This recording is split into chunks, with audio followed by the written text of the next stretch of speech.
Denominational preacher turned atheist Dan Barker listed Psalm 137 verses 8 and 9 as number 1 on his list of worst Old Testament verses. He stated, "I have always thought this was the worst verse in the Bible, and my opinion remains unchanged." He claims that God wants you to be happy to dash babies against the rocks. According to the Telegraph in London, this passage is often omitted from readings in church, apparently because it's just so bad we're too embarrassed to read it. So what does Psalm 137 verses 8 and 9 say? "O daughter of Babylon, who are to be destroyed, happy the one who repays you as you have served us. Happy the one who takes and dashes your little ones against the rock." Supposedly, God is suggesting that believers should be happy, even blessed, to kill innocent babies of those who are keeping you from worshiping your own God.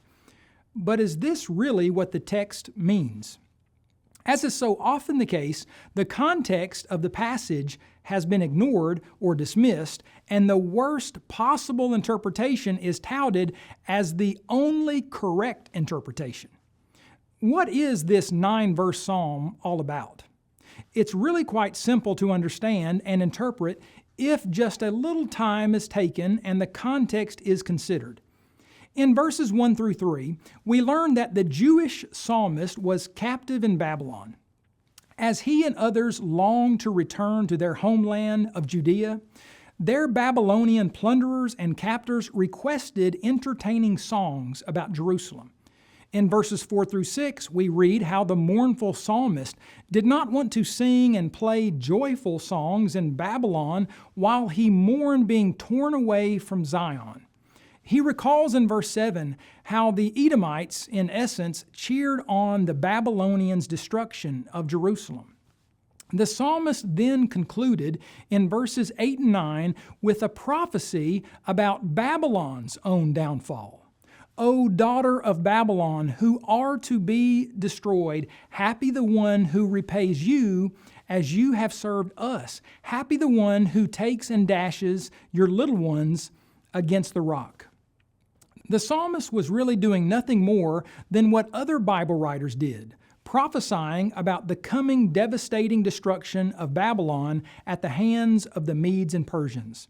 As Isaiah predicted, Babylon was a mighty kingdom, but it was going to fall, and it would fall to the Medes. In Jeremiah chapter 12, verse 1, the prophet asked God about the Babylonians' destruction of Judah, saying, "Why does the way of the wicked prosper? Why are those happy who deal so treacherously?" Jeremiah was not suggesting God commanded the Babylonians to rejoice about Judah's destruction. Rather, he was describing their doom. Jeremiah would later prophesy of Babylon's destruction, saying, "Because you were glad, because you rejoiced, you destroyers of my heritage, Chaldea shall become plunder. All who plunder her shall be satisfied." Like the Babylonians who rejoiced at Judah's destruction, the Medes and Persians would be happy when they defeated Babylon. Again, God was not blessing the Medes and Persians with righteous happiness and satisfaction from their future destruction of Babylon. He was describing their feelings, however so wrong they were.